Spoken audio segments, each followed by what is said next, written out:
हे कृष्ण करुणा सिंधो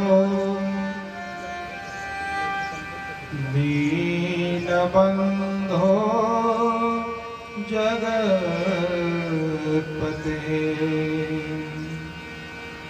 गोपेश गोपिका कांत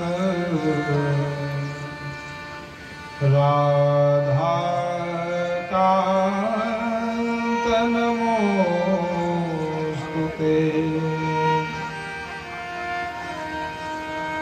नमो नलिननेत्राय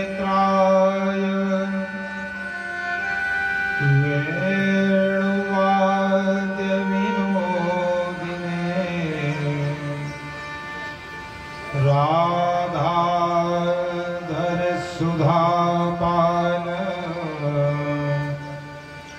शालिने वनमालिने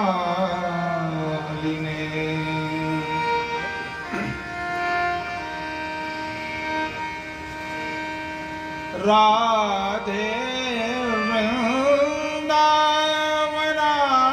वृंदावनाधीशे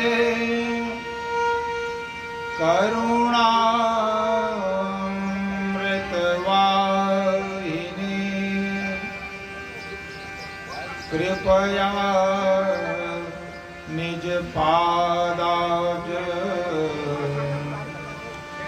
दास्यं मह्यं प्रदीयताम्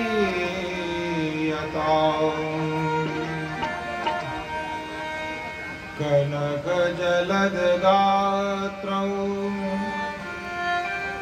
नीलशोणाञ्जनेत्रौ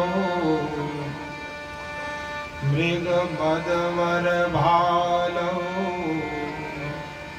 मालती कुन्दमालौ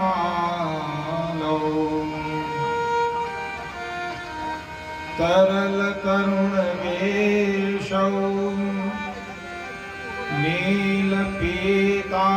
नीलपीताम्बरेशौ स्मरनिभृतनिकुञ्जे राधिका कृष्णचन्द्रौ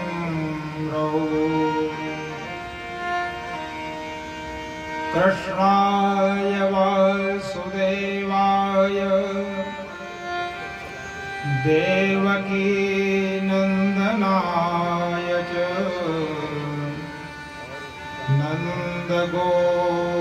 नन्दगोपकुमाराय गोविन्दाय नमो नमः नमोस्तुते व्यासविशालबुद्धे फुल्लारविन्दायतपत्रनेत्र येन त्वया भारततैलपूर्णः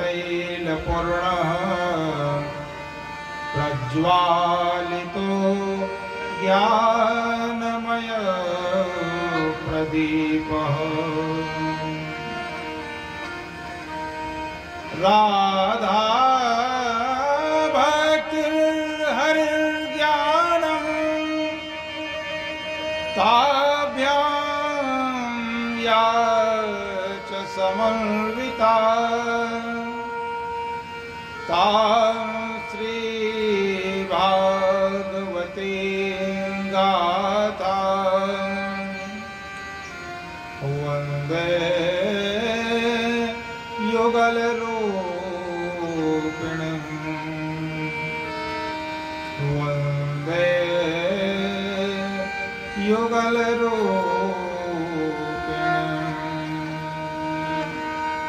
बोले वृंदावन बिहारी लाल की जय। भागवत महापुराण की सर्वावाई देवताओं की जय। स्थान देवताओं की जय। व्यास भगवान की जय। सुखदेव भगवान की जय। परीक्षित महाराज की जय हो। पहले संकीर्तन कर लें।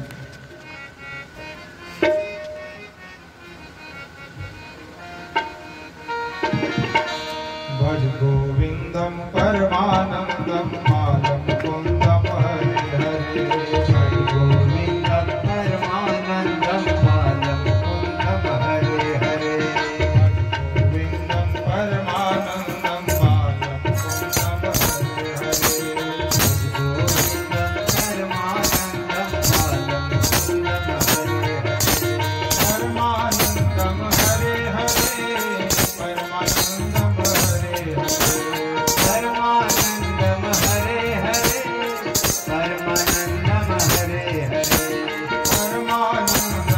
हरे परमानंदम हरे हरे परमानंदम हरे हरे परमानंदम हरे हरे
परमानंदम हरे हरे परमानंदम हरे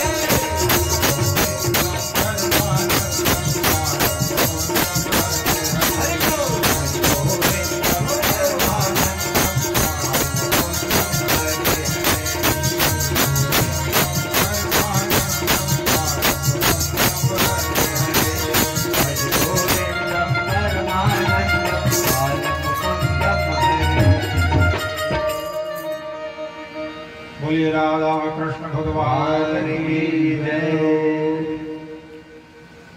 गोवर्धन धारण की कथा हमने कल श्रवण किया। कृष्ण जी भगवान हैं, कृष्ण भगवान स्वयं। इस बात को लीला के क्रम में सुखदेव जी परीक्षित जी को बता चुके हैं।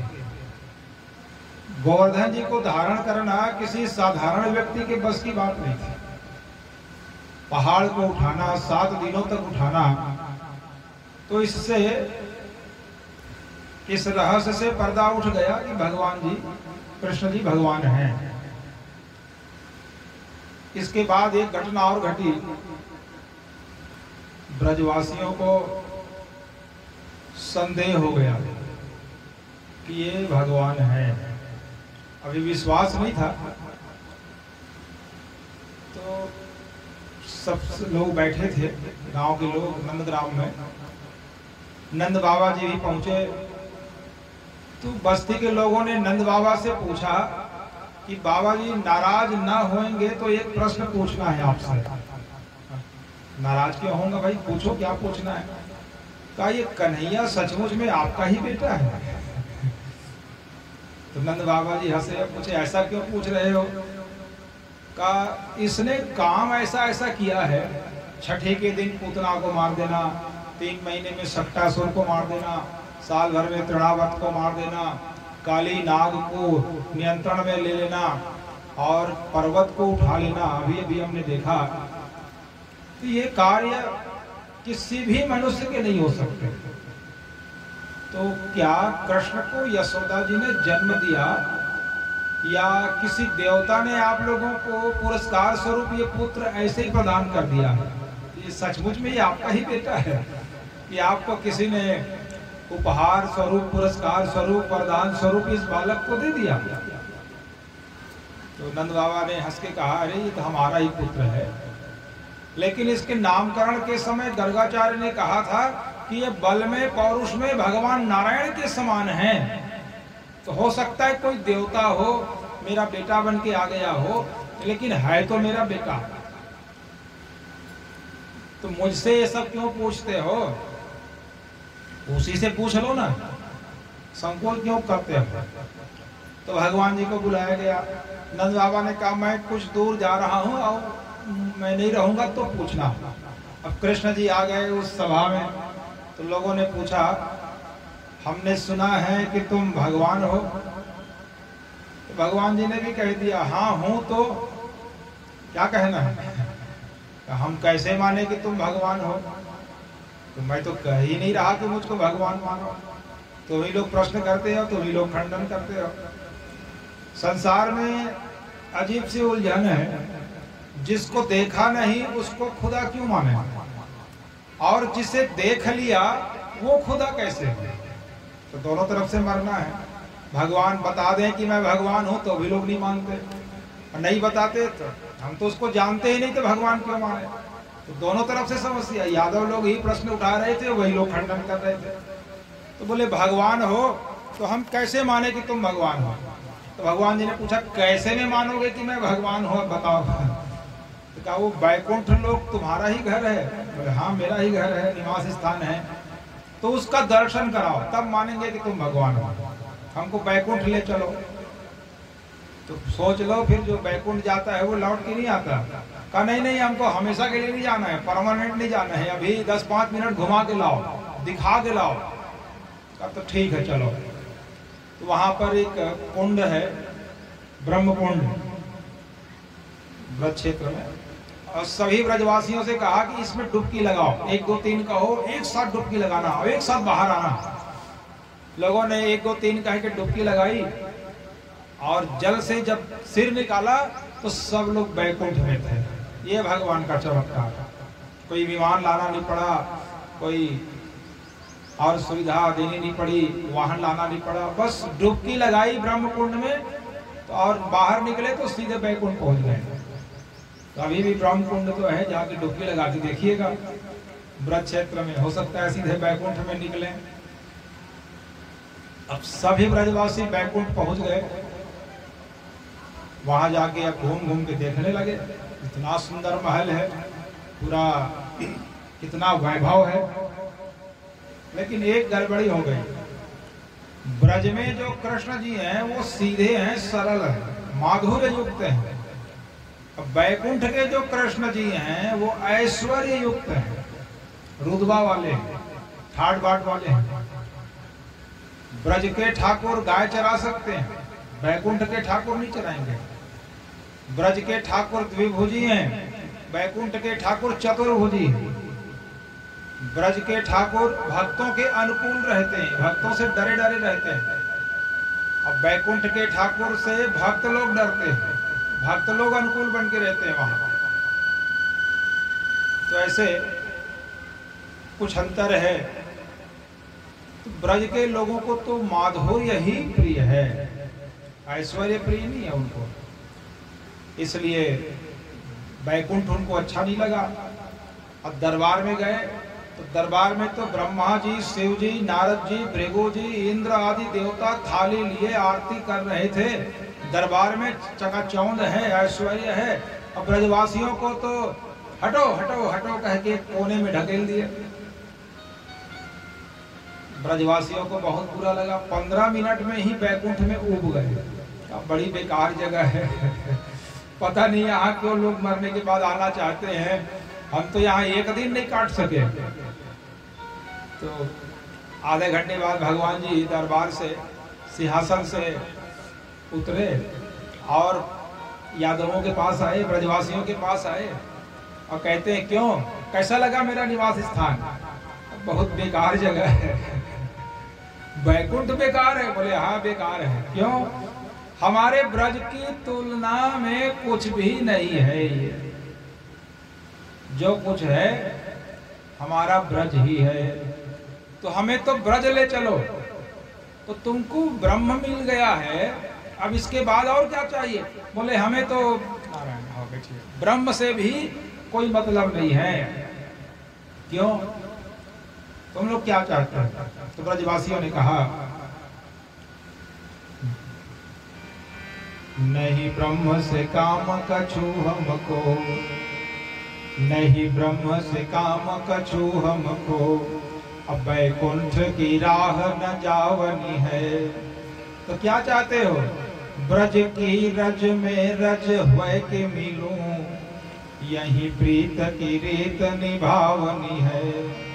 का ब्रज की धूल में धूल हो जाऊं, यही मुक्ति है। वैकुंठ नहीं चाहिए, ब्रह्म नहीं चाहिए।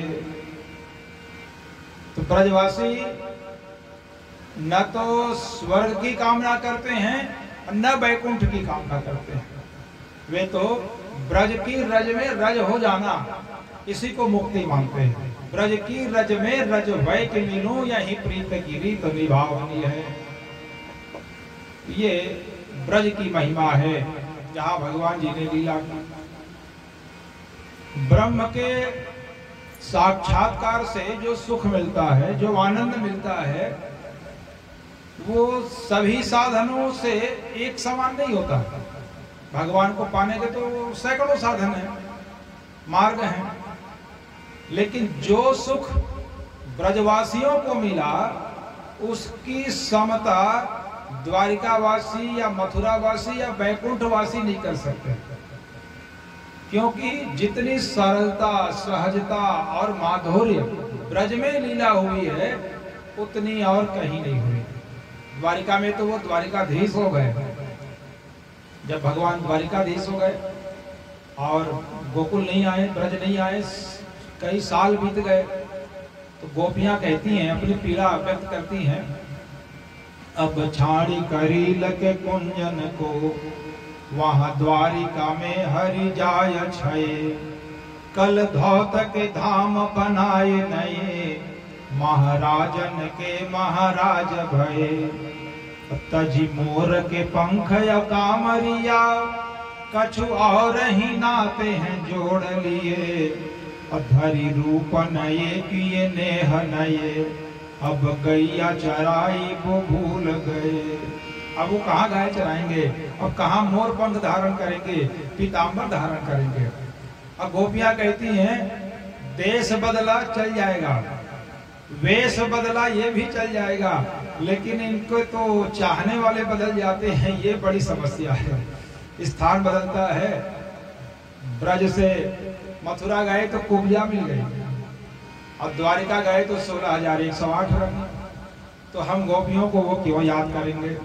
लेकिन भगवान गोपियों को कभी नहीं भूलते। एक बार रुक्मणी आदि रानियों को भूल जाएं संभव है, लेकिन गोपियों को भूल जाएं भगवान जी संभव नहीं है। क्योंकि जिसका जैसा प्रेम होता है, जिस अनुपात में प्रेम होता है, उसी अनुपात में भगवान का। ये यथामा प्रपद्यन्ते तांस तथैव भजाम्यहम्।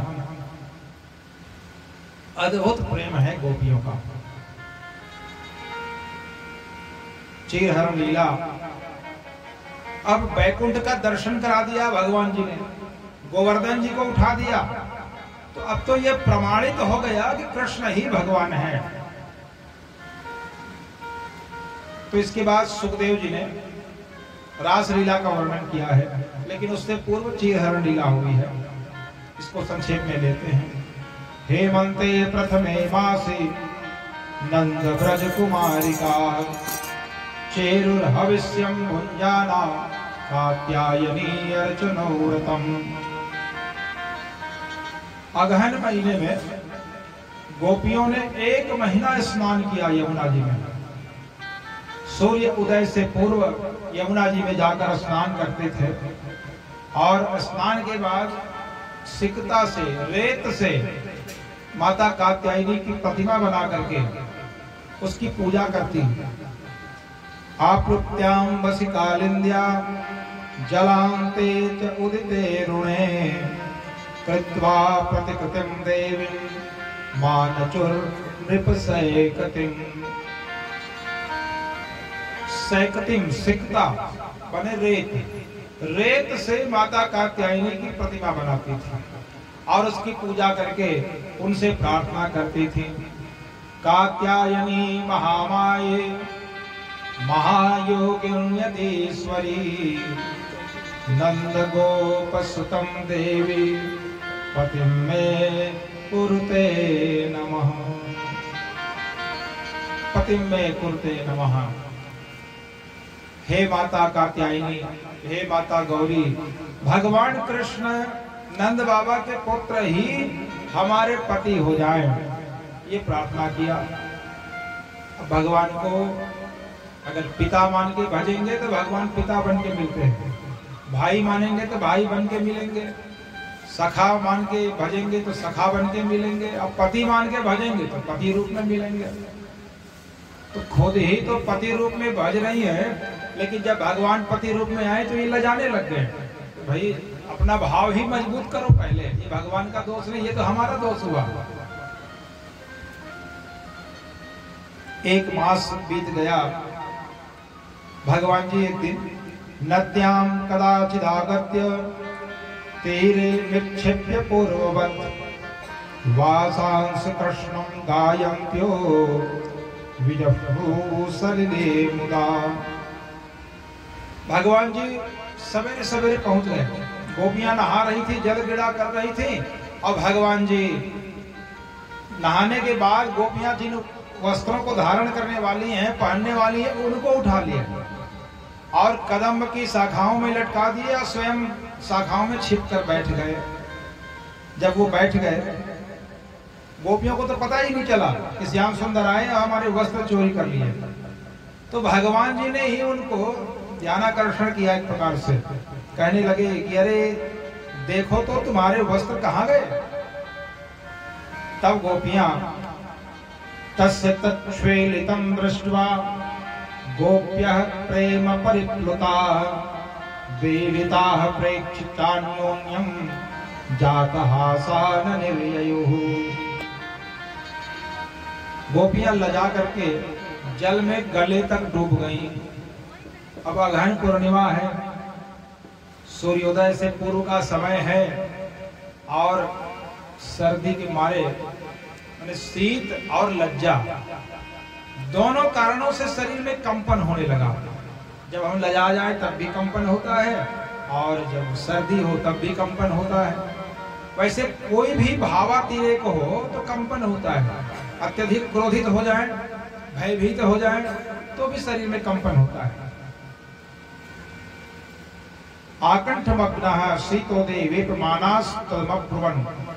गले तक जल में डूब गई गोपियां और भगवान से कहने लगी, मानयं भो कृतास्त्वां तु नंद गोप सुतं प्रियं जानीमोंग प्रजस्लाघ्यं देहि वासांसि वेपिता।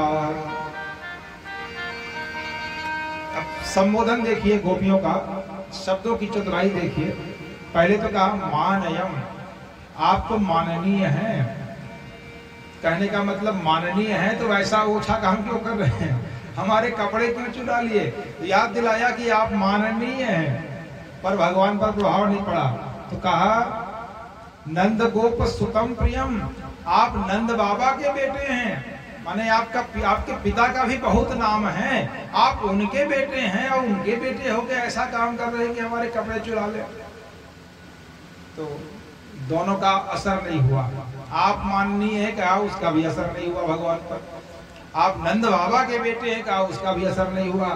तो गोपियों ने कहा जानी मोंग प्रजस्लाघ्यम देहि वासांसि वेपिताः। हम तुमसे विनती करती हैं हमारे कपड़े दे दो। भगवान पर इसका भी प्रभाव नहीं पड़ा। तो कहा श्याम सुंदर तेदास्यः करवाम तवोदितम् देहि वासांसि धर्मज्ञ नोचेत् राज्ञे ब्रुवामहे। हे धर्मज्ञ, तो संबोधन ऐसा दिया कि आप तो धर्मज्ञ हैं, धर्म के जानने वाले हैं, उसके रक्षक हैं, तो आप ऐसा अधर्म क्यों कर रहे हैं? ये संबोधन के पीछे वो छिपा हुआ है, हे धर्मज्ञ। इसका भी कोई प्रभाव नहीं पड़ा, तो कहा, अब धमकी दी, नोचेत रागी ब्रुवामहे, यदि हमारे कपड़े नहीं दोगे ना तो कंस के पास आप शिकायत करेंगे। अब तुम्हारी शैतानी बढ़ती जा रही है, आजकल तो वैसे बहुत छेड़ते हो, तो तुम्हारी शिकायत करनी पड़ेगी। नोचेत राज्ञे ब्रुवामहे, राज्ञे का अर्थ यहाँ पर विभिन्न टीकाओं में, किसी में नंद बाबा, किसी में कंस, राजा से शिकायत करेंगे। तो गोपियों के लिए तो राजा नंद बाबा भी है और कंस भी है, तो नोचेत राज्ञे ब्रुवामहे, कंस से शिकायत करेंगे। ब्रज में एक रसिया है, गीत है, भजन, इसमें गोपियों और भगवान श्री कृष्ण के बीच नोक झोंक है, प्रेम से सराबोर। जब गोपियां दही बेचने जाती थी मथुरा, तो एक तो मुख्य मार्ग था जो कुछ लंबा पड़ता था, और दूसरा जो मार्ग था पगडंडी वाला, वो शॉर्टकट था, छोटा रास्ता था। लेकिन उस पगडंडी में बीच में एक जगह दो बड़े पत्थरों के कारण एक छोटा सा गलियारा सा गया था बस, और उसी से होकर जाना होता था गोपियों को दही बेचने। उसमें से एक बार में एक ही व्यक्ति गुजर सकता था, और उसमें जाकर भगवान खड़े हो जाते थे। अब गोपियों को दही बेचने जाना है, मार्ग अवरुद्ध हो गया। गोपियां विनती करती थी कि श्याम सुंदर रास्ता दे दो, तो श्याम सुंदर कहते, इस रास्ते का ना टोलना का ठेका मेरे पास है, अब बिना टैक्स लिए मैं किसी को जाने नहीं दूंगा। तो क्या चाहिए? तो बोले दही चाहिए, माखन चाहिए। तो नोक झोंक होती थी। तो गोपियां, एक दिन जब भगवान जी ने रोका किसी गोपी को उस मार्ग में, तो कहती है, इकली घेरी वन में आय श्याम तुम कैसी ठानी रे, इकली घेरी वन में आय श्याम तुम कैसे ठानी रे, ये तो माखन चोर है गोपी काहे डरानी रे, ये तो माखन चोर है गोपी काहे डरानी रे, इकली घेरी वन में आय श्याम तुम कैसी ठानी रे, इकली घेरी वन में आय श्याम तुम कैसी ठानी रे, श्याम मोह मथुरा है जानो, लौट के बरसाने आनो, गिरी कर चोरी की मानो, हो गई यदि अबेर लड़े घर सास जेठानी रे, इकली घेरी वन में आय श्याम तुम कैसी ठानी रे, इकली घेरी वन में आय श्याम तुम कैसी ठानी रे, दान दधि मारग का दे मोय, कभी जाने देव ग्वालिन कोई, नहीं तकरार बहुत सी हो, जो ना माने कहना मेरी तेरी मटकी फोड़ूं रे, इकली घेरी वन में आय श्याम तुम कैसे ठानी रे, इकली घेरी वन में आय श्याम तुम कैसे ठानी रे। गोपी ने कहा, आजकल तुम्हारी शैतानी बढ़ती जा रही है, अब शिकायत करना पड़ेगा। कंस राजा के करो मैं पुकार, तेरी ठाकुराई तेरी कार, तुझे बंधवा दूंगी घुड़सार, चोरी करे तक न डरे तू नारी वीरानी रे, इकली घेरी वन में आय श्याम तुम्हें कैसी ठानी रे, इकली घेरी वन में आय श्याम तुम्हें कैसी ठानी रे। जब गोपियों ने कहा कि शिकायत करेंगे, कंस राजा पे करो मैं पुकार, तेरी ठकुराई दे निकाल, तुझे बंधवा दूंगी घोड़साल। तो भगवान ने कहा बहुत भरोसा है कंस के ऊपर, वो कौन लगता है तुम्हारा? तो भगवान जी और गोपियों की बातचीत ब्रजभाषा में तो बिना किसी बुलाजा के सीधे सीधे, कंस का खसम लगे तेरो, कंस का खसम लगे तेरो, पुतिन का कहा करे मेरो, पुतिन का कहा करे मेरो, काऊ दिन मारी करो ढेरो, काऊ दिन मारी करो ढेरो। कंस करो निर्वंश मेट दूं नाम निशानी रे, निकले घेरी वन में आय श्याम तुम कैसे ठानी रे, निकले घेरी वन में आय श्याम तुम कैसे ठानी रे, वन में आय श्याम तुम कैसे ठानी रे। बोलिए राधा और कृष्ण भगवान की जय हो। तो गोपियों और भगवान में जो नोकझोंक होती है, भगवान जी ने कहा भवत्यो यदि मेदास्यु मयोक्तम वा करिष्यथ अत्रागत्य स्ववासांसि प्रतीक्षन्त शुचिस्मिताः। यदि अपने आप को मेरी दासी मानती हो तो दासी का काम है स्वामी की आज्ञा का अक्षरशः पालन करना। तो मैं एक आदेश दे रहा हूं कि जल से बाहर आ जाओ और अपने वस्त्र ले जाओ। अब रासलीला होनी है, रासलीला से पूर्व गोपियों की ये परीक्षा है। देहाभिमानी का रास में प्रवेश नहीं होता है। जो देह से ऊपर उठ चुका हो उसी को ही रास में प्रवेश मिलता है। तो गोपियां रास में प्रवेश के योग्य हुई हैं कि नहीं, भगवान जी कैसे परीक्षा लेते हैं? तो उनको जल से बाहर आने को कहा। अगर अपने आप को स्त्री मानती हैं तो जल से बाहर नहीं आएंगे, वहां फिर लज्जा कार्य करेगा।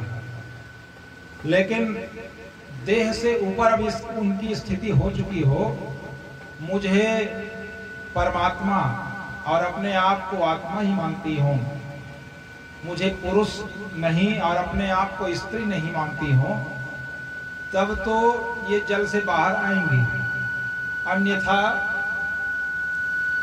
सकुचाएंगी, लजाएंगी। तो अगर ये लजाती हैं, जल से बाहर नहीं आती हैं, तो ये परीक्षा में अनुत्तीर्ण हो गए, फिर इनको रास में प्रवेश नहीं मिलेगा। लेकिन अगर जल से बिना लजाए बाहर आ गई तो ये उत्तीर्ण हो गई, अब इनको रास में प्रवेश मिलेगा। तो जीव और ब्रह्म के बीच में जो माया का पर्दा है, जिसके कारण जीव ब्रह्म का साक्षात्कार नहीं कर पा रहा, उस पर्दे का, उस आवरण का भंग हुए बिना साक्षात्कार कैसे होगा? तो उसे हटाने का सामर्थ्य जीव में नहीं है। कितना भी साधन करे, भजन करे, लेकिन बहुत समय लगता है। लेकिन जब वो कृपा करते हैं, आके चीर हरण कर लेते हैं, तो जीव ब्रह्म से मिल जाता है। तो चीर हरण लीला कोई छेड़छाड़ लीला नहीं है, ये तो ब्रह्म की कृपा है, करुणा है कि उन्होंने आके वो आवरण भंग कर दिया। अब ब्रह्म का प्रत्यक्ष साक्षात्कार होने लगा। अब गोपियां जान गई कि ये भगवान है और ये परमात्मा है और हम आत्मा हैं। अब लजाने का कोई कारण नहीं रहा। देह तो एक आवरण ही है, अब हम सबसे परे हो गए। स्त्री सुलभ लज्जा, देहाभिमान सबसे मुक्त होकर के अब वो जल से बाहर आ गई। भगवान ने उनके कपड़े उन्हें दे दिए और कहा अब तुम लोग रास में प्रवेश के योग्य हो चुके हो। अगर लजाते तो मैं कपड़े किनारे पर छोड़ देता और चल देता यहाँ से, लेकिन तुमको रास में प्रवेश नहीं मिलता। अब तुम उत्तीर्ण हो गई हो, अब तुम सबको रास में प्रवेश मिलेगा। तो सबको वचन दे दिया। अगहन पूर्णिमा में वचन दिया था और 10 महीने बाद फिर जब आश्विन शुक्ल पूर्णिमा, कुंवार पूर्णिमा, शरद पूर्णिमा का आगमन हुआ तो उसमें फिर रास का आयोजन हुआ। तो रासलीला गोपी जनों पर कृपा करने के लिए भी हुआ, और एक दूसरा कारण था, कामदेव ने भगवान को चुनौती दी। कामदेव उसको लगता था कि मैंने ब्रह्मा जी को भी एक बार हरा दिया, शिव जी को मोहिनी के प्रसंग में हरा दिया, नारद जी को भी हरा दिया, इंद्र को तो कई बार हराया। त्रिलोकी में अगर कोई बचा हुआ है तो वो हैं श्री कृष्ण जी या विष्णु जी। इनको भी यदि मैं हरा दूं तो त्रैलोक्य विजय अभियान मेरा पूर्ण हो जाएगा। लेकिन अभी लड़े ही नहीं है तो प्रणाम कैसे घोषित हो? हम दोनों में भी कभी टकराहट हुई नहीं, तो क्यों न मैं दो दो हाथ करूं। तो कृष्ण जी के पास जाके कामदेव ने कहा कि मैं आपसे दो दो हाथ करना चाहता हूं। भगवान ने कहा तुम जब कहो, जहां कहो, मैं पहुंच जाऊंगा। जिसको अपने बल पर पूर्ण विश्वास हो ना वैसे कहते हैं, अरे जहां कहो, जब कहो, मैं आ जाऊंगा। तो भगवान जी ने भी कह दिया। तो कामदेव ने कहा ऐसे स्थान में इनको बुलाऊंगा जहां मेरा बल अधिक हो। तो काम का बल अधिक कहां होता है? एकांत में। इसलिए एकांत स्थल को चुना। भरी बस्ती में, भरी सभा में तो कोई भी ब्रह्मचारी रह जाए। एकांत में ही काम की असली परीक्षा होती है।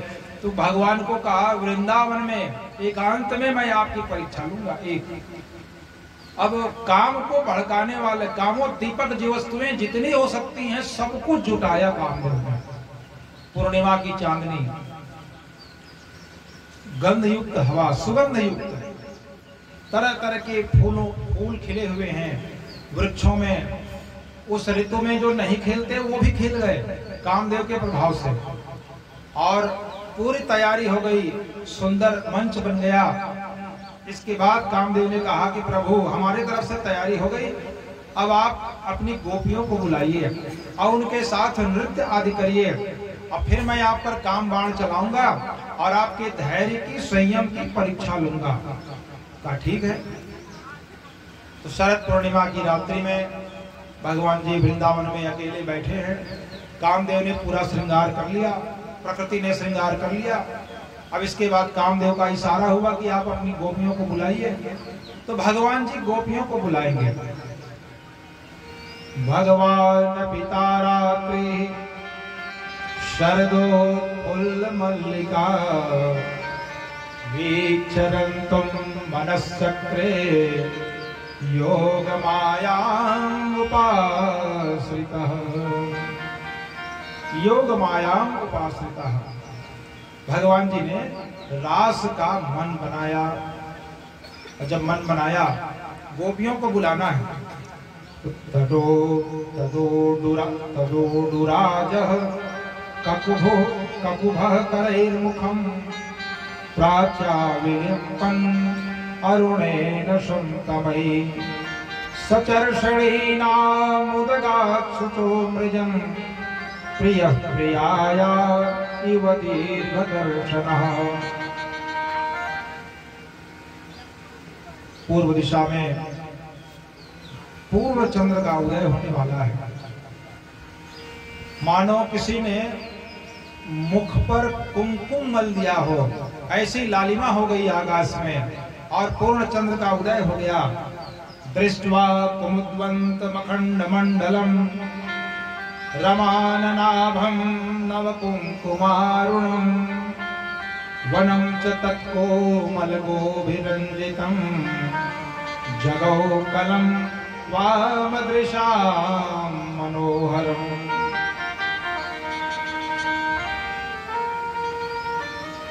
भागवत में यहाँ पर बहुत बड़ा एक रहस्य छिपा हुआ इस श्लोक में। जगौ कलम वामदृशां मनोहरम। बंसी में एक गीत को गाया। निशम्य गीतम तद अनंग वर्धनम। निशम्य गीतम, गीत को गोपियों ने सुना। किस गीत को सुना? जो भगवान जी ने बंसी में बजाया। तो कौन सा गीत गाया या बजाया? तो कहा जगौ कलम। कलम कह दिया बस। कि क्लीन जो काम बीज है उसी का संकेत है। भगवान ने बंसी में काम बीज को फूंका, लेकिन यहाँ पर फिर भ्रमित होने की आवश्यकता नहीं है। ये लौकिक काम नहीं है, ये अलौकिक काम है। ये भगवान से मिलने की जो तीव्र इच्छा है उसको कहा गया है। निशम्य गीतम तदनंगवर्धनम ब्रजस्प्रियः कृष्ण गृहीत मानसा आजग्मुरन्योन्यमलक्षितोद्यमा स यत्र कान्तो चवलोलकुण्डला। भगवान की बंसी बजी, गोपियों ने उसको सुना तो अपने वश में नहीं रही। फिर वो सब भगवान से मिलने वृंदावन की ओर दौड़ पड़े। प्रेम नदी जब उमड़े श्याम सिंधु की ओर, तो लोकलाज मर्यादा सब पर्वत डारे फोर। गोपियां दौड़ पड़ी। किसी भी गोपी ने किसी दूसरी गोपी को बुलाया नहीं कि चलो श्याम सुंदर बुला रहे हैं, मिलने जाना है।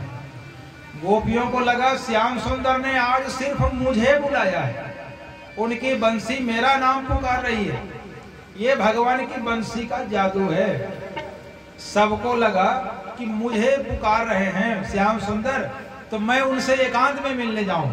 और दौड़ करके जब वो श्याम सुंदर से मिलने जा रही थी तो रास्ते में और गोपियों को देखा तो लजा गई। कहा तुमको भी बुलाया, कहा तुमको भी बुलाया। तो सबको बुलाया गया। भगवान की बंसी बजी है। बंसी धुनी सुनी गोप कुमारी, बंसी धुनी सुनी गोप कुमारी, बंसी धुनी सुनी गोप कुमारी, बंसी धुनी सुनी गोप कुमारी। अतिया तुर हुए चली श्याम पे, अतिया तुर हुए चली श्याम पे, अतिया तुर हुए चली श्याम पे, अतिया तुर हुए चली श्याम पे। तन मन की सब सूरति की सारी, तन मन की सब सूरति की सारी। बंसी धुनी सुनी गोप कुमारी, बंसी धुनी सुनी गोप कुमारी। कनयन नयन बिनु सोहै, कनयन नयन बिनु सोहै, कनयन नयन बिनु सोहै, कनयन नयन बिनु सोहै। कनयन में काजल सारी, कनयन में काजल सारी। बंसी धुनी सुनी गोप कुमारी, बंसी धुनी सुनी गोप कुमारी। पग पायल ते धारण कर में, पग पायल ते धारण कर में, पग पायल ते धारण कर में, पग पायल ते धारण कर में। करके पहुँचिया पगन मझारी, करके पहुँचिया पगन मझारी। बंसी धुनी सुनी गोप कुमारी, बंसी धुनी सुनी गोप कुमारी, बंसी धुनी सुनी गोप कुमारी, बंसी धुनी सुनी गोप कुमारी। गोपियों ने श्रृंगार किया रास में सम्मिलित होने के लिए। तो एक नयन अंजन बिनु सोहै, एक आंख में काजल लगाना ही बोल गई हड़बड़ी में, और दूसरी आंख में काजल सारी फुल डिबिया भर काजल को दूसरी आंख में लगा लिया। गहना पहन रहे हैं तो उल्टा सीधा, गल को हार पहिर निज कटिमा, गले के हार को कमर में पहन लिया। अब कटिकी किंकणी गल में ढारी, अब करदन को गले में डाल। पग पायल ते धारण कर में, पायल को हाथ में पहन लिया। और कर की पहुंचिया पगन मझारी, पहुंची को पांव में पहन लिया। तो उल्टा सीधा हो गया। गौ भोजन पति परसत दौड़ी, कोई अपने पति को भोजन परोस रही थी, बंसी बजी तो कहा अब जगत पति का बुलावा आ गया, अब लौकिक पति की सेवा बहुत हो गई, थाली पटक दिया, चली गई। को भोजन तज दीनो थारी, कोई स्वयं भोजन कर रही थी, और जब बंसी धुनी सुनाई दी तो एक और खाया नहीं गया, चल पड़ी। कुछ को रोक लिया गया पिता के द्वारा, पति के द्वारा, कहाँ जाओगी रात में? श्याम सुंदर से मिलने, कहीं नहीं जाना है, चलो घर में रहो। डांट के कमरे में बंद कर दिया गया, बाहर से दरवाजा लगा दिया गया, ताला लगा दिया गया। तो जिनको नहीं रोका गया वो तो मार्ग से जा रहे हैं धीरे धीरे, और जिनको रोका गया अब उनसे नहीं रुका गया। शरीर वहीं रह गया लेकिन मन चला गया भगवान के पास। मन की गति अधिक है, इसलिए सूक्ष्म शरीर पहले पहुंच गया, स्थूल वहीं पड़ा रह गया। और जब सभी गोपियां भगवान के पास पहुंच गईं, तो भगवान जी कहते हैं, यद्यपि ये सब मेरे घर में नहीं आए हैं, मैं के घर में थोड़ी हूँ, मैं तो जंगल में बैठा हूँ, लेकिन आए हैं तो स्वागत करना मेरा काम है, मैं पहले से बैठा हूँ इसलिए। तो कहा स्वागतम वो महाभागा प्रियम किम करवाणि वह ब्रजस्या नामयं कश्चित् ब्रूतागमन कारण। अरे गोपियों, तुम लोगों का स्वागत तो है, परंतु ये तो बताओ कि यहाँ आई क्यों हो? ब्रूत आगमन कारणम, आने का कारण कहो। गोपियों को ये प्रश्न बहुत अच्छा भी लगा, सबका मुंह छोटा हो गया। क्या इतने कठोर हो सकते हैं ये? इतने जन्मों के बाद तो आज रास का अवसर आया है, और ये खुद न्योता देके बुलाए हैं, खुद निमंत्रण कार्ड बांटे हैं गली गली घूम घूम के, और इनके घर आ गए तो पूछ रहे हैं कैसे आए हो जी? भगवान ने कहा अगर मुझसे मिलने आए हो तो 2-4 मिनट बातचीत कर लो, जल्दी घर जाओ। अभी भी भगवान जी ने परीक्षा ली, ठोक बजा के देखा ये रास में ले जाने लायक है कि नहीं। पहले तो लोक का भय दिखाया, रात भर यहाँ मेरे साथ रहोगी, नृत्य करोगी, और सवेरे जब घर जाओगी या बस्ती वाले पूछेंगे रात भर कहाँ थी, तो क्या जवाब दोगी? तो बदनामी होगी। ये लोक का भय, इसका भी प्रभाव नहीं पड़ा गोपियों पर, तो भगवान जी ने परलोक का भय दिखाया।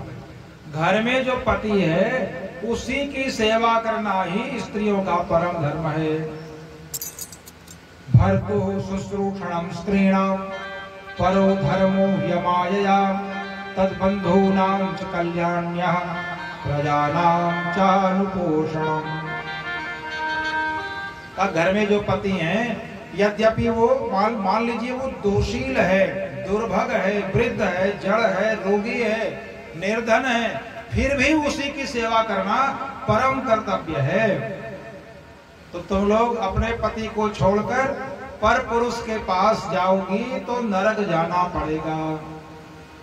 भगवान जी परलोक का भी भय दिखाए, तो क्या भगवान पर पुरुष है?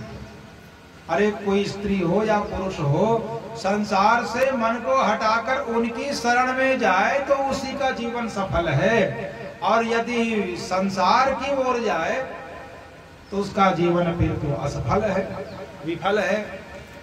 कितनी कठिनाई के बाद तो कोई जीव बहिर्मुखता को त्याग करके भगवान की ओर बढ़ता है, और जब वो जीव भगवान के निकट पहुंच जाए तो भगवान कहे यहाँ क्यों आए हो, जाओ वापस जाओ, तो उस जीव का फिर क्या होगा?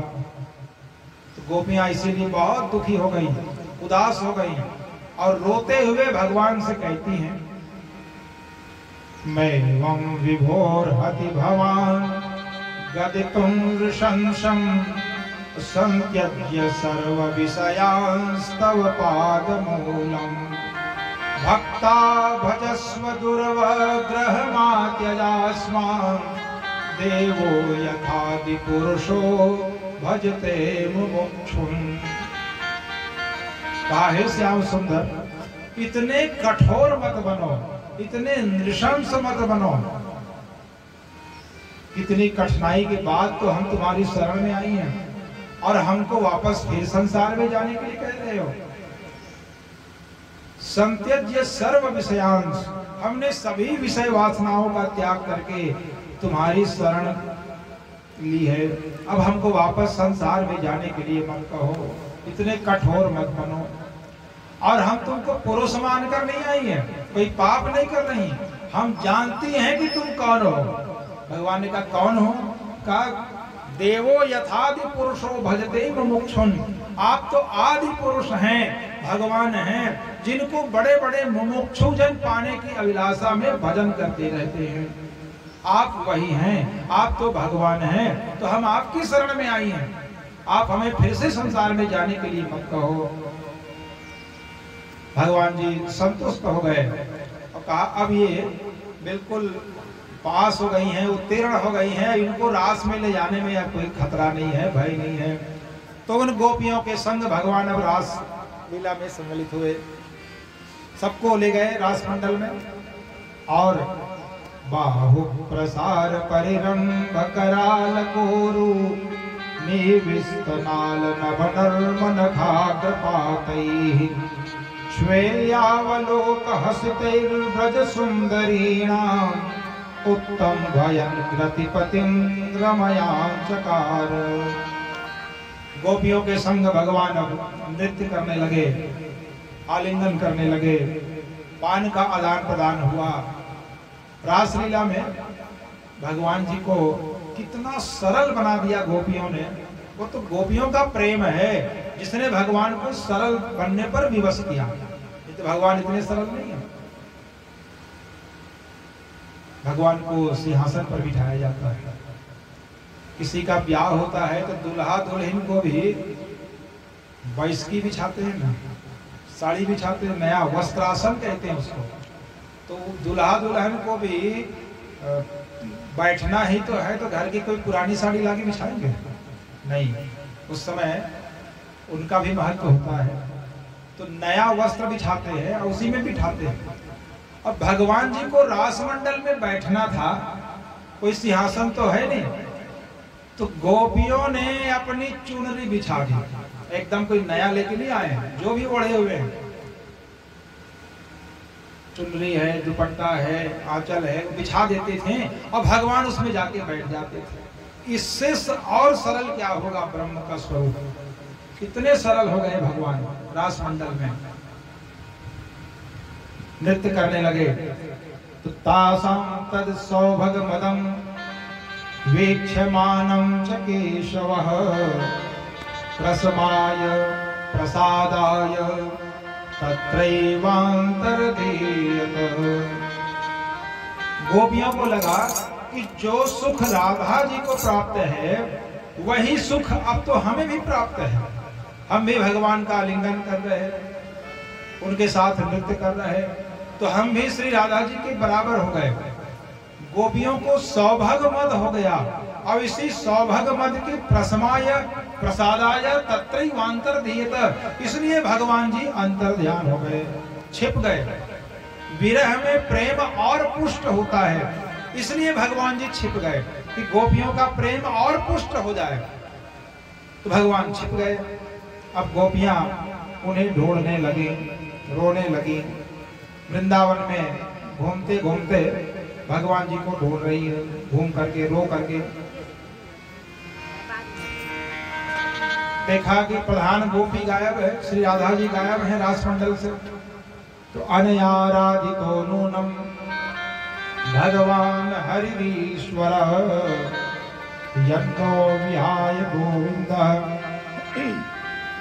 प्रीतो यामनयत्र।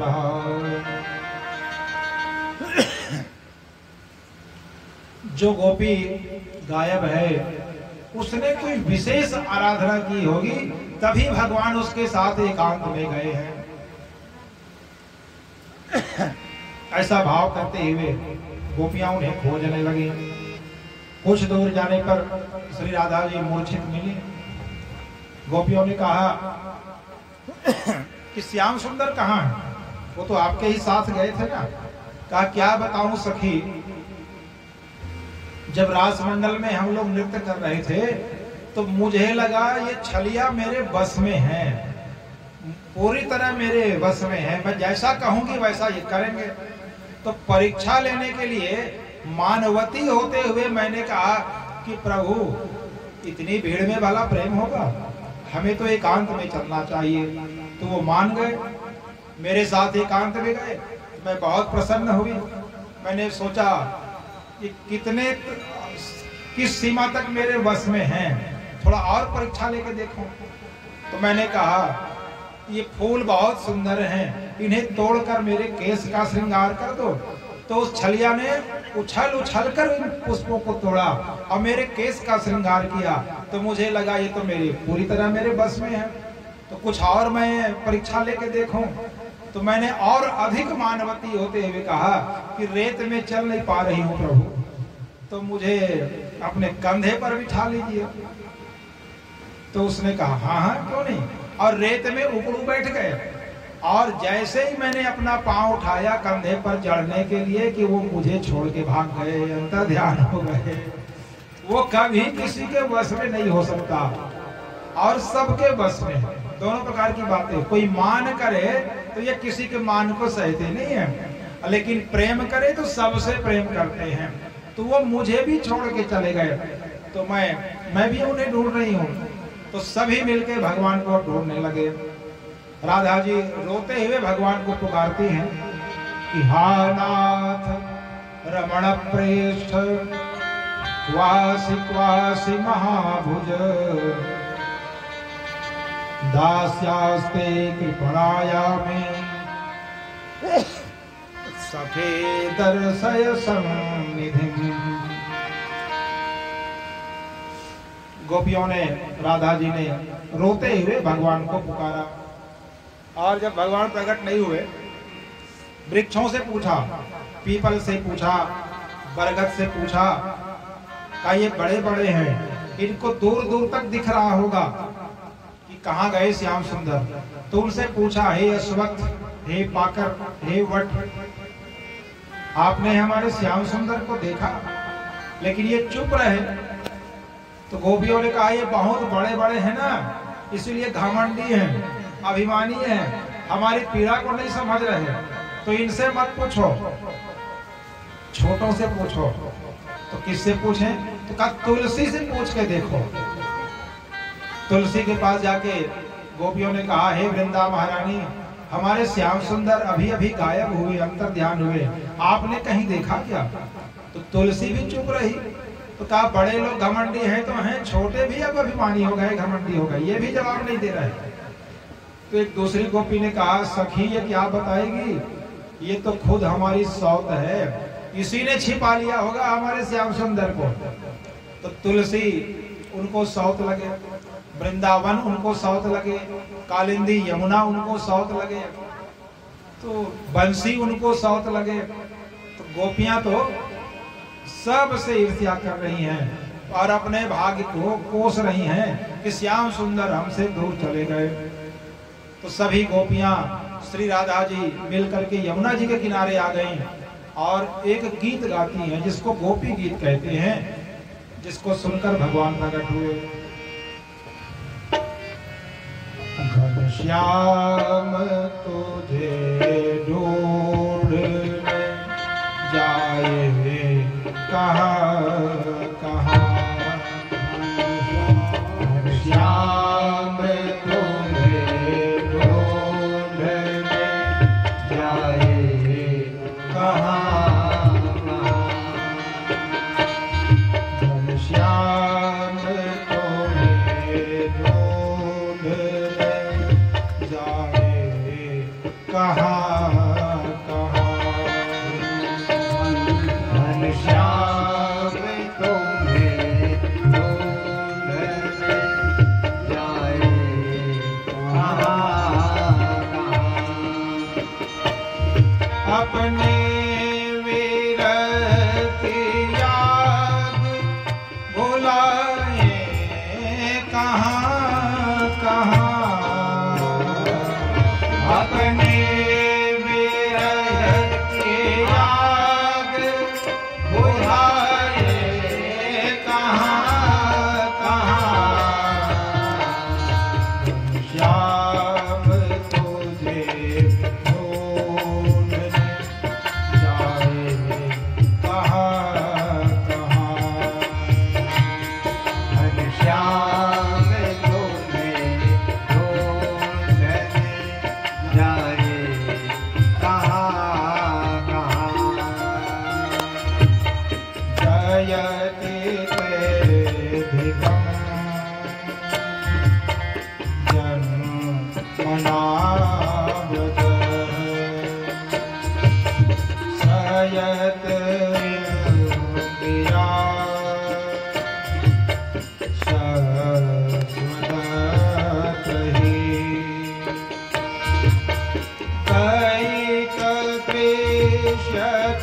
चरणों की खाक सारी में खुद खाक बन गए।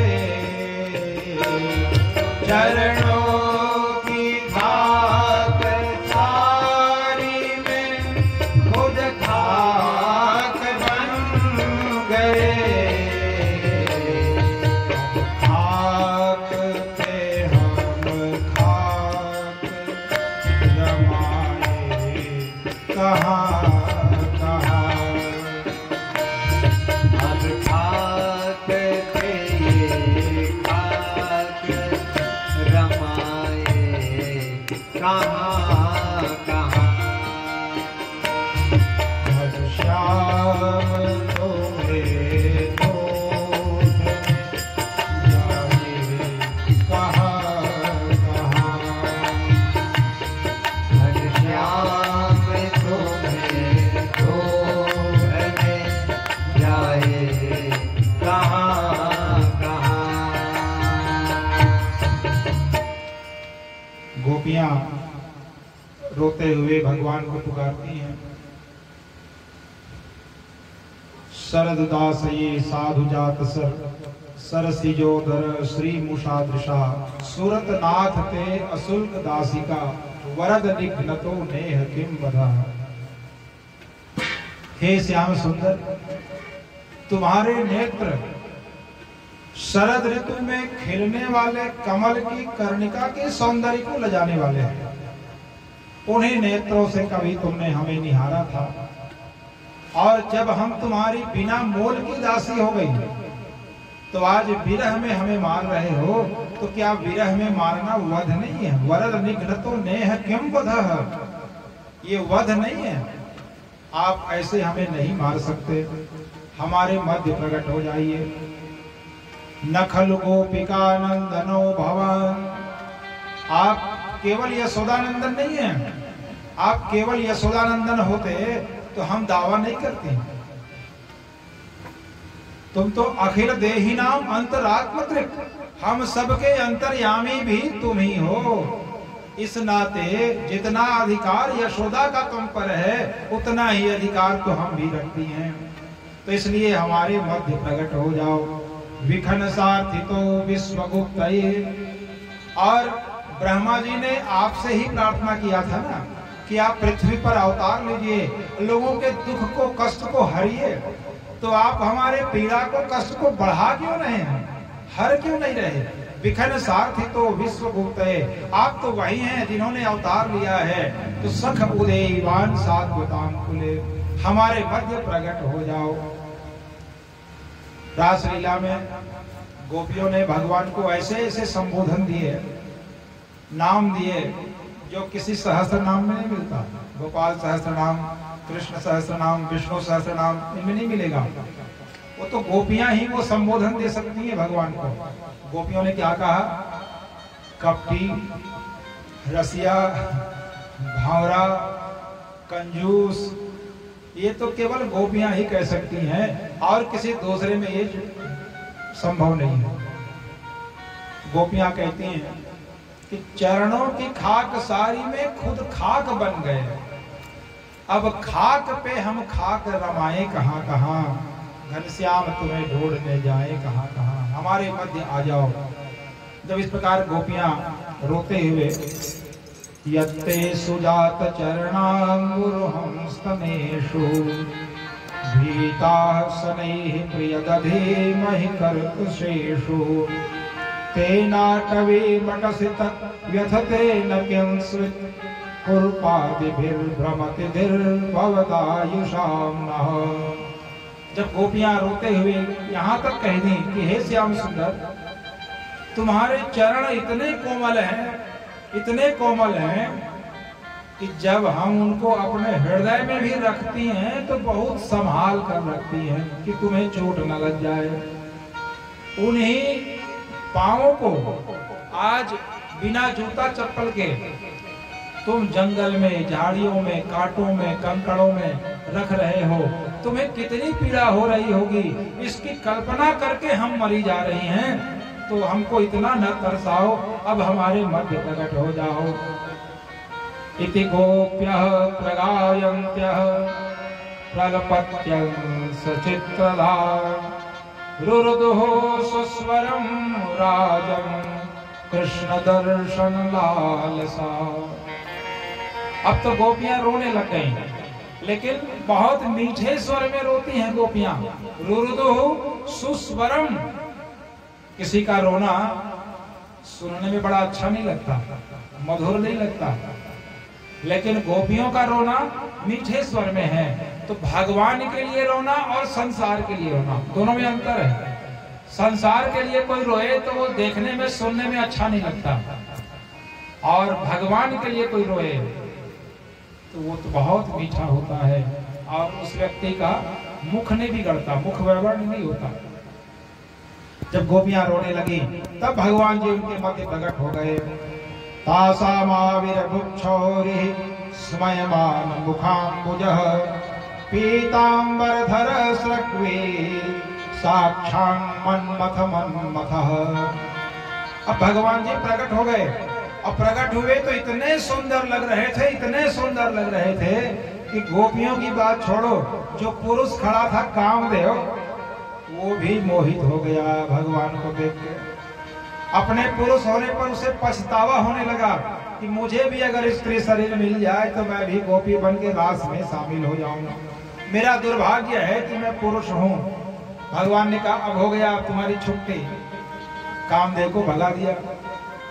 मदन के भी मन को मोह लिया तो भगवान जी मदन मोहन हो गए। बोलिए मदन मोहन भगवान की जय। मदन मोहन मन्मथ मन्मथः, ये भगवान का नया नाम पड़ गया। और इसके बाद फिर महारास का आयोजन हुआ। गोपियों ने कहा आप एक हो और हम लोग हजारों हैं, कब आते हो जाते हो पता ही नहीं चलता, तो जितनी गोपियां उतने रूप धरो पहले। तो भगवान को विवश हो के उतना रूप बनाना पड़ा। फिर एक एक गोपी ने एक एक कृष्ण का हाथ पकड़ लिया, कहा अब छोड़ेंगे नहीं, तुम भाग जाते हो बीच में। तो भगवान जी का हाथ पकड़ लिया सभी गोपियों ने, और फिर महारास हुआ, सुंदर वहां पर नृत्य हुआ। अब हजारों वर्ष तक हुआ, 1-2 घंटे नहीं हुआ। 1-2 घंटे में गोपियों का मन कैसे भरता। तो हम लोग भी एक भजन के माध्यम से रासलीला का श्रवण करें। बोलिए रास बिहारी भगवान की जय। रास रचो है, रास रचो है, यमुना किनारे श्याम रास रचो है। रास रचो है, रास रचो है, यमुना किनारे श्याम रास रचो है। रास रचो है, रास रचो है, यमुना किनारे श्याम रास रचो है। रास रचो है, रास रचो है, यमुना किनारे श्याम रास रचो है। राधा नाचे कृष्ण नाचे, नाचे गोपीजन।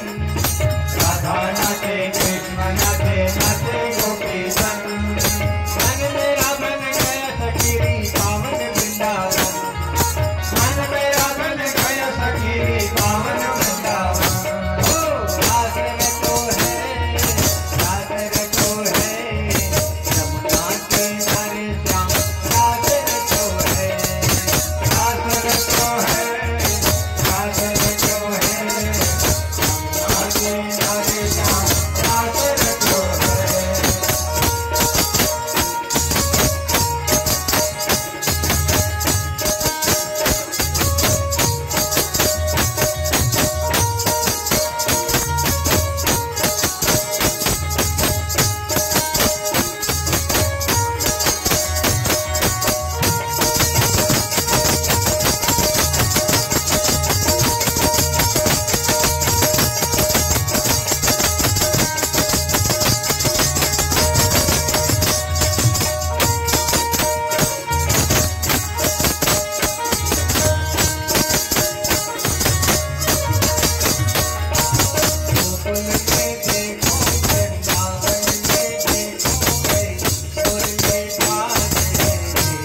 महारास का आयोजन हुआ।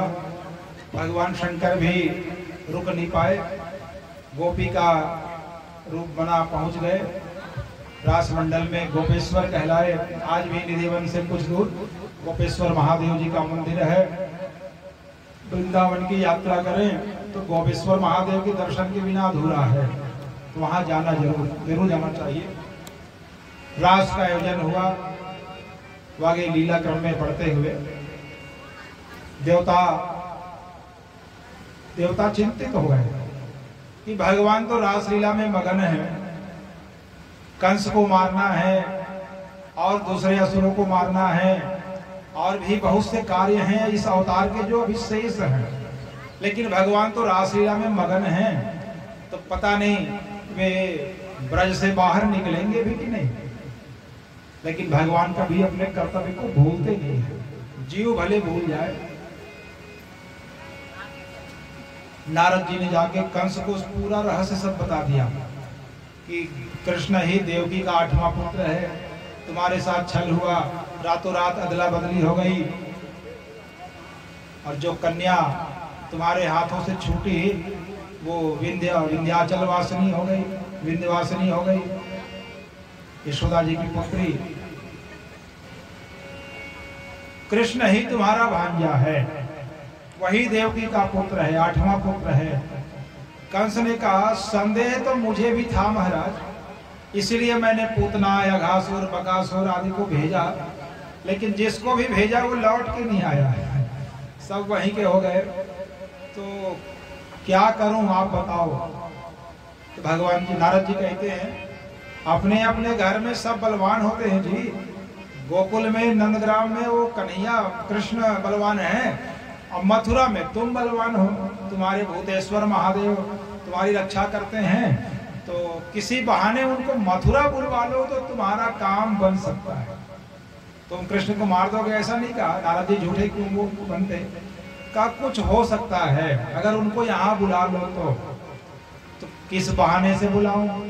सब मुझसे पूछते होते, अरे जब पता चल गया है कि वो तुम्हारा भांजा है और भांजा को अपने घर बुलाना है तो एक आध छोटा मोटा यज्ञ करवा लो, और तर्पण के बहाने, अब भांजा की आवश्यकता पड़ेगी तो तर्पण के बहाने बुलवा लो। ये अच्छा बताया महाराज आपने, तो इतना और बता दीजिए कि कौन सा यज्ञ करूं। सब मुझसे पूछते हो जी, अब तुम्हारे पास तो वो धनुष पड़ा हुआ है, धनुष यज्ञ करवा लो। अच्छा, बहुत बढ़िया है। तो धनुष यज्ञ का आयोजन हुआ मथुरा में। अब पहले तो निमंत्रण कार्ड छपाने वाली परंपरा थी नहीं, सीधे लिवाल भेजते थे लेने के लिए, जाओ ले आओ। तो अपने भांजा को लेने के लिए रथ भेजा कंस ने, और रथ में भेजा अक्रूर जी को। अक्रूर जी रथ में सवार होकर के नंदग्राम निकले हैं मथुरा से। अक्रूरोपि च ताम्रात्रिं मधुपुर्यां महामतिः उषित्वा रथमास्थाय प्रययो नंदगोकुलम्। तो कृष्ण जी को लाने के लिए अक्रूर जी रथ में सवार होकर के नंदग्राम की यात्रा किए। सूर्योदय से पूर्व ही निकल पड़े थे, लेकिन पहुंचे सूर्यास्त के समय। 12 घंटा लग गया। इतना समय कैसे लगा? ये रथ से मथुरा से तो निकले, 10-5 किलोमीटर जाने के बाद रथ से नीचे उतर गए और आगे आगे पैदल चलने लगे, और सारथी से कहा रथ को धीरे धीरे मेरे पीछे पीछे लाओ। बोले आप रथ में क्यों नहीं? बोले भगवान कल गाय चरा के वापस गए होंगे ना, तो उनके चरण चिन्ह अंकित हो गया होगा धूल पर, उसे मैं देखना चाहता हूँ।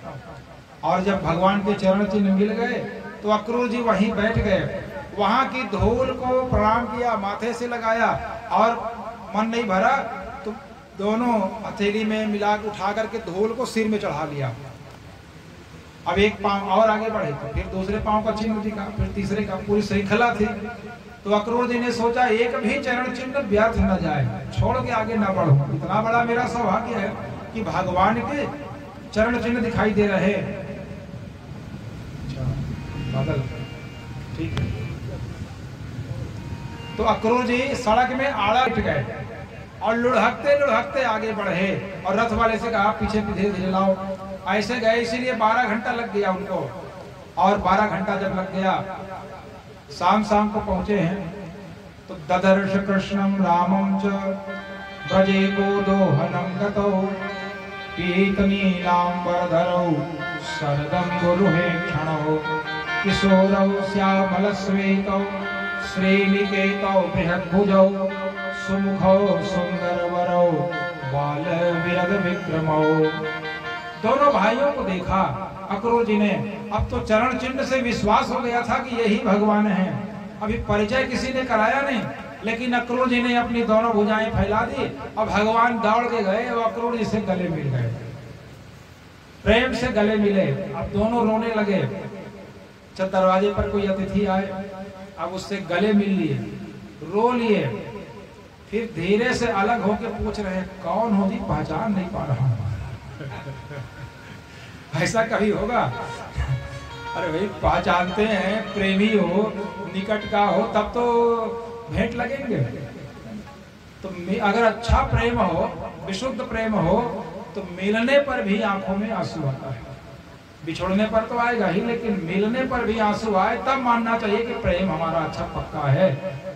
अक्रूर जी और भगवान जी गले मिल लिए, रो लिए। अब सोचा अब परिचय पूछूंगा तो पूरा ये तो दाल भात में कंकड़ जैसे हो जाए, भाव बिगड़ जाए। तो हाथ पकड़े पकड़े फिर भीतर ले गए। वहां नंद बाबा ने परिचय कराया कि ये अक्रूर जी हैं, मथुरा से आए, तुम्हारे चाचा हैं, प्रणाम किए कि नहीं? अभी तो भक्त और भगवान हम बन के वहां गले मिल लिए। अब आप चाचा हैं, परिचय कराया, तो कृष्ण बलराम दोनों भाइयों ने अक्रूर जी के पैर छुए। फिर चर्चा हुई तो अक्रूर ने कहा मैं तो लिवाल बन के आया हूँ, ये दोनों भांजा हैं कंस के, वहां यज्ञ हो रहा है, तो तर्पण के लिए भांजे की जरूरत है, तो इनको तो मैं साथ में ले जाऊंगा और आप सबको पूरा बस्ती परिवार सहित निमंत्रण है, आप लोग भी चलिए। तो ले देकर मैया ने विदा दिया। यशोदा जी डरती थी कंस के पास भेजने के लिए, ले देके भेजा। अब यशोदा जी से विदा लेने में रात भर का समय लग गया। मनाते रहे, भगवान मचल गए। कब पहली बार तो मामा ने पूछा है हम जरूर जाएंगे। हमारे जो दूसरे मित्र हैं हर साल अपने मामा गांव जाते हैं और वहां से वापिस आते हैं तो अपना कपड़ा और खिलौना दिखा दिखा के हमको चिढ़ाते हैं, हमारे मामा ने दिया, मामा ने दिया। और हमको आज तक कभी ये अवसर ही नहीं आया। आज पहली बार तो मामा ने पूछा है और तुम रो रही हो, जाने नहीं दे रही हो। तो कहा अच्छा प्रेमी मामा होता ना तो भेज देते। देखिए संसार में मामा भी एक संबंध है और चाचा भी एक संबंध है। हमारे मामा जी क्या कहते थे, मामा माने प्यार और चाचा माने मार। चाचा लोग प्रायः कूटने वाले होते हैं हर घर में, और मामा लोग प्रेम करने वाले होते हैं। तो किसी न किसी का डर, अनुशासन भी बहुत जरूरी है बच्चों के ऊपर। कम से कम एक आदमी से डरें, कम से कम उसके अनुशासन में रहें, तो बच्चों की तरक्की होती है। और मामा को तो मानना नहीं है, ऐसी परंपरा हो गई है। तो और मामा गांव में बच्चों को कोई डांटता नहीं है, इसलिए और मजे करते हैं। प्रायः गर्मी में तो 2-2 महीना पहले बिता लेते थे। अब आजकल तो न भांजा के पास समय रहा और न मामा लोगों के पास। आजकल तो लोग घंटा 2 घंटा के लिए जाते हैं, गाड़ी से आ गए, तो पहले वाला सुख कहाँ मिले। तो कृष्ण जी और बलराम जी तैयार हो गए। अब तैयार हुए, रथ में बैठे, कुछ दूर गए तो गोपियां सड़क में आड़ी होकर लेट गई थी। गोपियों ने सोचा ये श्याम सुंदर यहाँ से भाग रहा है, हम सबसे पीछा छुड़ा के, तो इसके वियोग में तो हम ऐसे ही मर जाएंगे, जी नहीं पाएंगे। तो हमारे ऊपर रथ चढ़ाकर ये चला जाए, पहिए में दब के हम मर जाएं। रोज रोज वियोग में मरने से अच्छा है कि एक ही बार आज हम मर जाएं। गोपियां सड़क में लेटी हुई हैं मार्ग में। तो भगवान जी रथ से नहीं उतरे, अक्रूर से कहा कि आप राजा के दूत हैं और ये जो रथ है ये साधारण रथ नहीं है, राजा का रथ है, इसको रोकना माने राजद्रोह है। तो जाके धमकाओ, ये तो गांव की गंवार स्त्रियां हैं, सब भाग जाएंगे। अब अक्रूर जी को क्या पता, उतर के गए गोपियों के पास, तो गोपियां आपस में विरह की दशा में प्रलाप कर रही थी।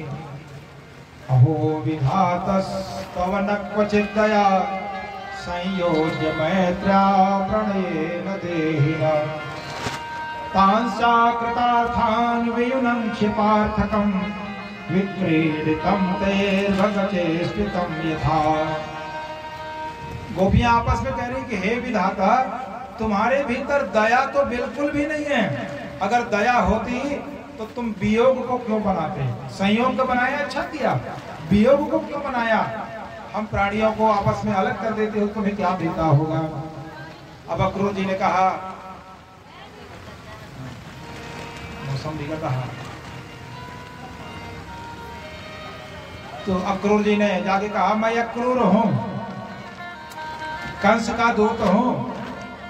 तो गोपियों ने कहा सखी कोई आया है और अपना नाम बता रहा है अक्रूर।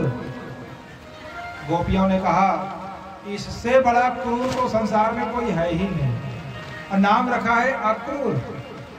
इसके नाम से अ अक्षर मिटा दो, केवल क्रूर रहे। हमारे प्राण को हर के ले जा रहा है और नाम रखा है अक्रूर। ये तो क्रूर है, क्रूरस्तम अक्रूर समाख्याहिना। ये तो अक्रूर नहीं है, ये तो क्रूर है। तो अक्रूर जी लौट के आ गए, रथ में आ गए और भगवान से कहा अब आप ही जाके निपटो, ये प्रेम का मामला है, कोई राजद्रोह नहीं है। तो भगवान जी गए गोपियों के मध्य और सिर झुका के खड़े हो गए मानो अपराधी हो। तो गोपियों ने कहा ननंद सूनु क्षणभंग सौहृद समीक्षते नः स्वकृतातुरावत विहाय गेहान् स्वजनान् सुतान् पतिं तद्दास्य बद्धोपगता नवप्रियः। सखी, ये जो श्याम सुंदर का हमसे वियोग हो रहा ना, इसके लिए न तो विधाता जिम्मेदार, न तो कंस जिम्मेदार, न ये अक्रूर जिम्मेदार। तो कौन जिम्मेदार? तो बोले ये श्याम सुंदर ही। अब इसका मन हम लोगों से भर गया है, इसलिए नए बाग में नई कलियां ढूंढने ये जा रहा है। ये तो भावरा है, रसिया है, नवप्रिय है, चटोरा है। तो गोपियां भगवान से इस तरह कहती हैं। भगवान जी ने कहा तुम लोग तो ऐसे रो रहे हो जैसे मैं हमेशा के लिए छोड़ के जा रहा हूं। अरे कोई अपने मामा गांव भी ना जाए।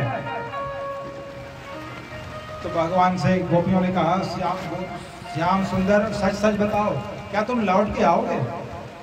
कहा हाँ प्रयास करूंगा ना। कब आओगे? तो आज तो पहुंचूंगा, कल पूर्णा होती है, परसों का प्रयास रहेगा। तो परसों आओगे? बोले हाँ। तो परसों का वादा किया, परसों तो कभी आता नहीं। तो भगवान 100 साल का वियोग सहाय, वापस लौट के नहीं आए। चलिए कीर्तन करते रहते हैं।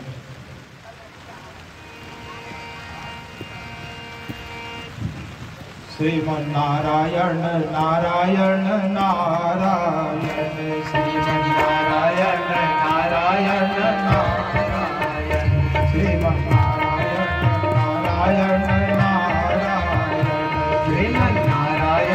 नारायण नारायण, श्रीमन्नारायण नारायण नारायण, श्रीमन्नारायण नारायण नारायण, श्रीमन्नारायण नारायण नारायण, नारायण नारायण, श्रीमन्नारायण नारायण नारायण, भगवान नारायण नारायण नारायण, भगवान नारायण नारायण नारायण, श्रीमन्नारायण नारायण नारायण, श्रीमन्नारायण नारायण नारायण। बोलिए श्री कृष्णचंद्र भगवान की जय।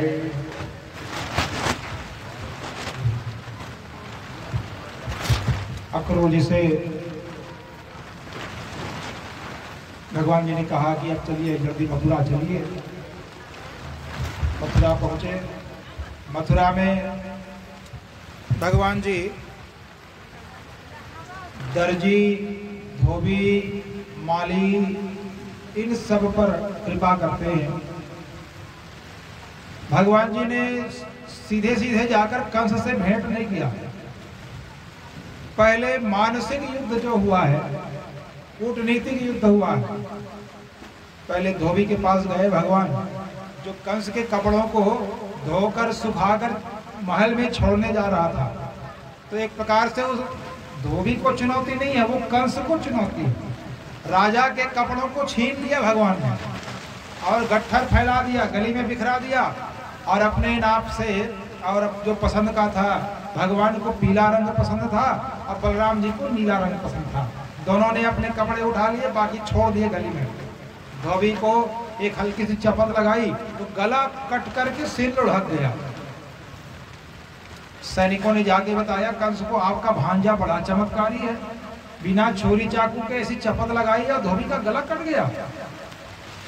कंस ने कहा, अरे छोटा मोटा जादू दिखा के वो क्या सिद्ध करना चाहता है, कुछ नहीं होता। लेकिन अंदर से खुद डरने लगा। फिर थोड़ी देर बाद भगवान दर्जी के पास गए तो उन कपड़ों को अपने नाप का बनाया। इसके बाद कपड़े पहन लिए। फिर सामने से माली आ रहा था, माला बनाकर कंस को लेके जा रहा था कंस के लिए। उसने माला को भगवान को पहना दिया, दोनों भाइयों को। तो कपड़ा भी हो गया, माला भी हो गया, लेकिन माथा भी सूना है, कोई चंदन लगा दे। सामने से कुब्जा आ रही थी। कुब्जा एक कटोरा चंदन बना के रोज ले जाती थी कंस के पास। अब माथे पर चंदन लगाती और पूरे शरीर में अंगराग लगाती। एक कटोरा चंदन लेके जा रहे थे। भगवान जी ने देखा तो कहा, हमें भी चंदन लगा दो। कुब्जा ने दोनों भाइयों को प्रेम से चंदन लगाया, कृष्ण बलराम दोनों भाइयों को। तो भगवान जी ने, कुब्जा 3 जगह से कुबरी थी, टेढ़ी थी। भगवान जी ने उसके पांव को अपने पांव से दबाया और 2 उंगली उसकी ठोड़ी के नीचे लगा करके झटका दिया तो एकदम सीधी हो गई। बिना सर्जरी के ही सीधा कर दिया भगवान जी ने। सर्वसमर्थ है, नहीं तो स्थायी विकृति जल्दी जाती नहीं है। अब सीधी हो गई तो भगवान ने कहा, देखो भाई, तुमने हमें चंदन लगा के सुंदर बनाया, इसीलिए हमने तुमको सुंदर बना दिया। अब हिसाब बराबर हो गया, अब हम लोग आगे बढ़ें। तो कुब्जा बहुत चालाक थी, चतुर थी। कहा, अभी आधा हिसाब बराबर हुआ है महाराज। बोले, आधा कैसे? कहा, मैंने 2 भाइयों को चंदन लगाया तो बड़े भाई को चंदन लगाने का फल मिल गया। अब छोटे भाई को चंदन लगाने का फल अभी मेरा जमा है, उसको वसूलना है।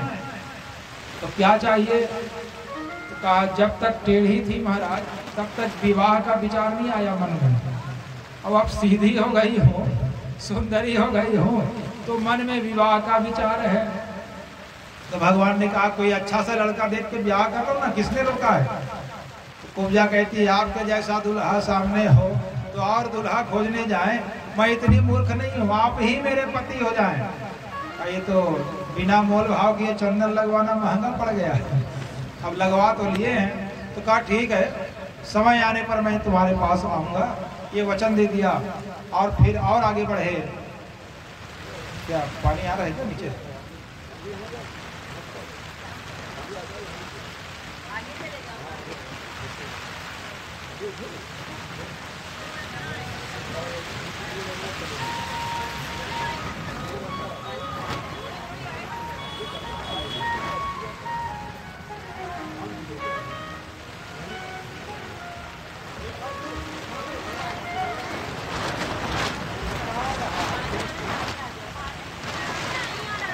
अभी नहीं आ रहा है, तब चलने देते हैं, जब आएगा देखेंगे।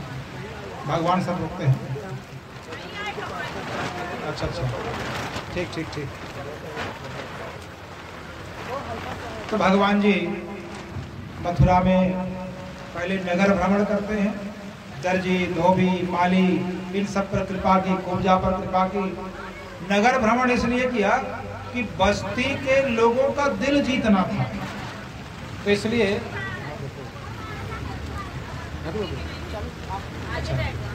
तो बस्ती वालों का हृदय जीतना था। तो इसलिए भगवान जी बस्ती में घूमे। जिस गली में जाते थे उस गली में हजारों लोग उमड़ पड़ते थे भगवान के दर्शन के लिए। तो इससे भगवान को पता चल गया कि बस्ती वाले अब मेरे पक्ष में आ गए हैं। राजा को बाद में हराऊंगा, पहले मैंने राजा को बाद में जीतूंगा, पहले बस्ती वालों का हृदय जीतूं। तो भगवान ने पहले हृदय जीत लिया। अब इसके बाद फिर कंस के पास गए, यज्ञशाला में गए, वहां उन्होंने कुबलियापीड़ हाथी को मारा और इसके बाद उसके दांत उखाड़ लिए और दांत उखाड़ करके फिर वो कंस के पास गए। तो कंस के पहले चाणूर, मुष्टिक आदि अनेक जो पहलवान थे उनसे लड़े, उनको मारे और उसके बाद वो कंस के पास गए, सिंहासन पर चढ़ गए, कंस का मुकुट उतार करके नीचे रख दिया संभाल करके, और इसके बाद कंस के केस पकड़ लिए भगवान ने और कहा तुम ही ने मेरी माता के केस पकड़े थे ना विदा के समय, मैं उसी का 8वां पुत्र हूँ।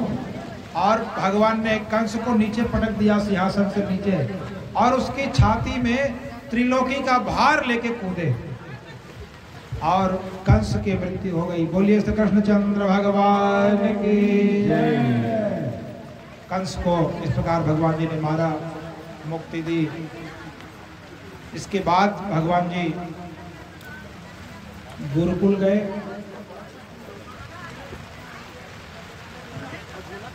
गुरुकुल गए, 64 दिन तक पढ़े वहां। हमें ज्यादा दिन स्कूल में नहीं रहे, 64 दिन ही पढ़े और 64 दिन में 64 कला में निपुण होकर के 64 कला में निपुण होकर के भगवान लौट आए। केवल 2 महीना पढ़े स्कूल में, जुलाई में भर्ती हुए और सितंबर में टीसी कटवा के आ गए। अब इतने में ही डिग्री क्या गया, बोले 64 कला में निपुण। तो भगवान तो सर्वज्ञ थे, उनके गुरु ने समझ लिया। गुरु में ये क्षमता होती है कि वो अपने शिष्य की अच्छाइयों को भी जाने या बुराइयों को भी जाने, कमजोरियों को भी जाने। और जहां पर शिष्य अटका होता है गुरु प्रायः वहीं पर उपदेश देते हैं। ये सदगुरु की विशेषता होती है। एक बार शंकराचार्य जी जब हमारे यहाँ रुके हुए थे, 3 बजे रात को मैं उनके कमरे को झांका कि क्या कर रहे हैं, वैसे ही बैठे थे बस। कहा 3 बजे भी समाधिस्थ हैं। तो मैं लौट रहा था, पाँव बहुत धीरे धीरे रखा था कि उनको कोई बाधा ना हो। मैं लौटने लगा तब वो बोले आ जाओ भीतर, जबकि मेरी ओर पीठ था उनका, फिर भी कहे आ जाओ भीतर। मुझको भीतर बुला लिए।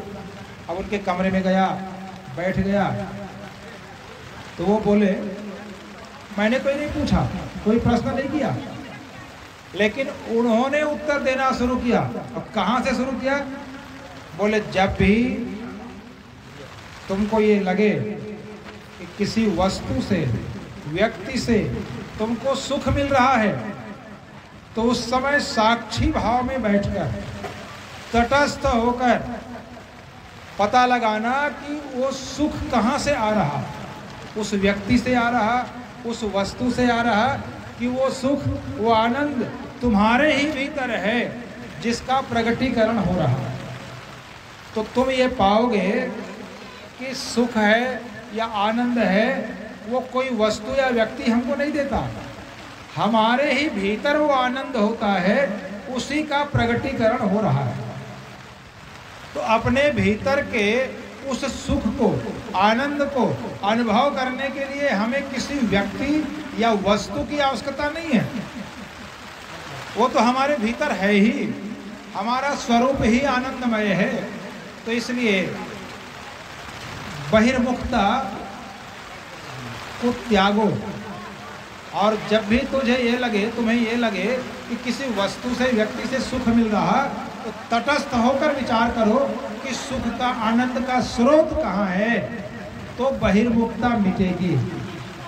बिना प्रश्न पूछे उन्होंने सीधे इतना ही उत्तर दिया। अब बताओ, सदगुरु को ज्ञात रहता है कि व्यक्ति, शिष्य जो है कहाँ अटका है, और जब भेंट होती है तो वो वहीं से उत्तर देते हैं बिना पूछे। ये सदगुरु की महिमा है।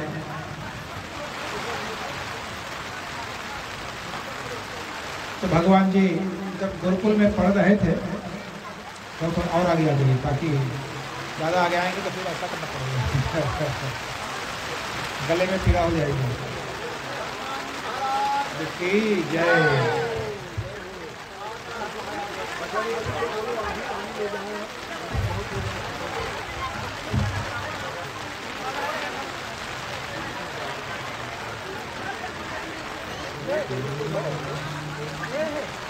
इधर बैठते बनेगा, इधर आ जाइए, इधर ठीक है क्या? नीचे अच्छा